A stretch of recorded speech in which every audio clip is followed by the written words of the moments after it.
Hello and welcome back to the Commodities Institute podcast. I am Emily Costa and today is March 25th, 2026. It has been a tumultuous month for global markets, and as we navigate these unprecedented disruptions, it is more important than ever to look past the headlines and understand the structural shifts occurring in the world of raw materials.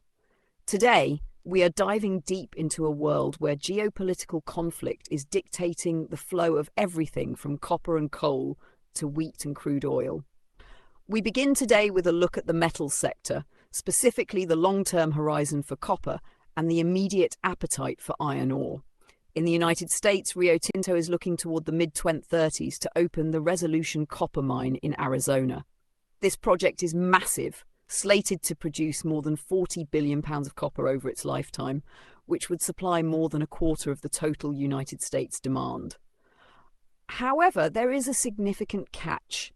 Despite the high demand for copper to fuel the energy transition, the economics of smelting within the United States have become incredibly challenging. We are seeing a situation where treatment and refining charges have actually turned negative because there is such a shortage of copper concentrate. Essentially, smelters are paying to process the material rather than being paid. This is leading to a policy debate in Washington about whether to block exports of copper concentrate or set price floors to keep the domestic industry viable. Meanwhile, in India, iron ore imports are set to hit a 7-year high, potentially reaching 14 million metric tons this year. While India is a major producer, they are hungry for high-grade ore to feed their expanding steel mills, particularly those owned by JSW Steel. It is a fascinating study in contrast. A mining giant planning decades ahead in North America, while an industrial powerhouse in South Asia scrambles for immediate supply. Moving over to agriculture, the ripples of the conflict in the Middle East are being felt in the soil of farms across the globe. Russia, which controls roughly 40% of the global trade in ammonium nitrate, announced on Tuesday that it is halting exports of the fertilizer for 1 month. This suspension, lasting until April 21st, is designed to ensure that Russian farmers have enough supply for the spring planting season.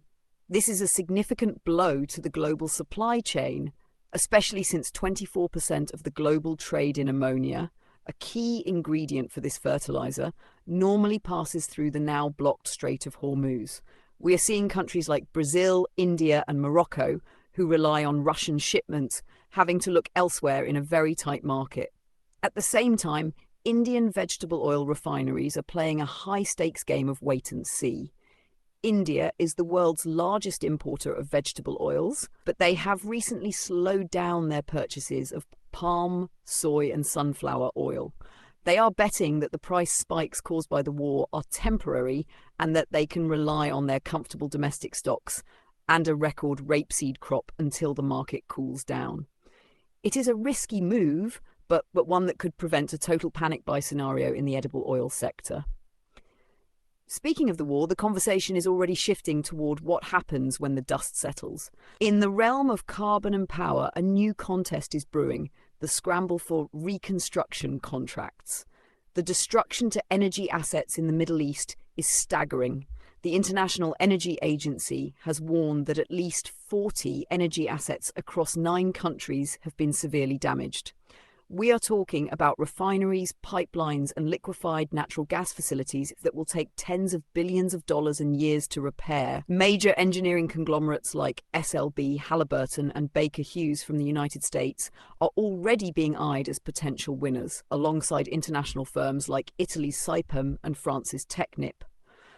In Iran, domestic giants like the Mapna Group will likely lead the way. This is not just about fixing pipes, it is about restoring the world's energy circulatory system. Even as we look toward reconstruction, existing power grids are struggling. In India, the government has been forced to delay a plan that would have allowed coal-fired power plants to lower their output when solar generation is high. The problem is that retrofitting these old coal plants to be more flexible is expensive and technically difficult. Without this flexibility, India is actually having to curb its solar power output to keep the coal plants stable, showing just how difficult the green energy transition remains during a period of intense economic stress.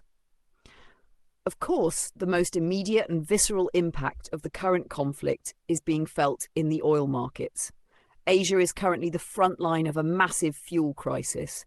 Because Asian nations buy more than 80% of the crude that normally flows through the Strait of Hormuz, the effective closure of that waterway has left them reeling. We are seeing countries reach for the playbook they used during the pandemic to manage this shock. In Pakistan, schools have been closed to save fuel and office workers are being sent home. Sri Lanka has gone as far as declaring every Wednesday a public holiday to make their supplies last longer. In the Philippines, a national energy emergency has been declared. It is a sobering reminder of how vulnerable our global energy infrastructure truly is. The International Energy Agency has authorized a record release of 400 million barrels of oil from strategic stockpiles, but industry executives at the recent conference in Houston are warning that these measures are not even a drop in the proverbial barrel. With the Strait of Hormuz handling 20% of global oil and gas supplies, a release of reserves cannot fill the void for long. Central banks are in a difficult position as well. Unlike the pandemic, when they cut rates to stimulate demand, they are now looking at hiking rates to fight the inflation caused by these high energy costs. Finally, we look at the dry freight and grain markets in Europe. Despite the chaos elsewhere, European soft wheat exports are actually up 6% year on year, reaching over 17 million metric tons.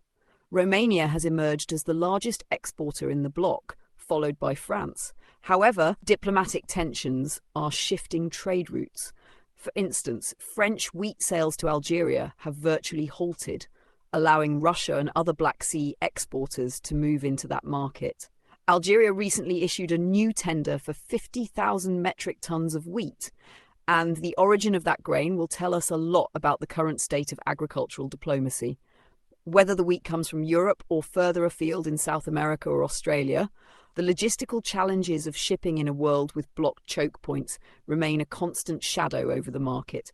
It is a complex, interlocking puzzle of supply and demand that changes by the hour. That brings us to the end of our analysis for today.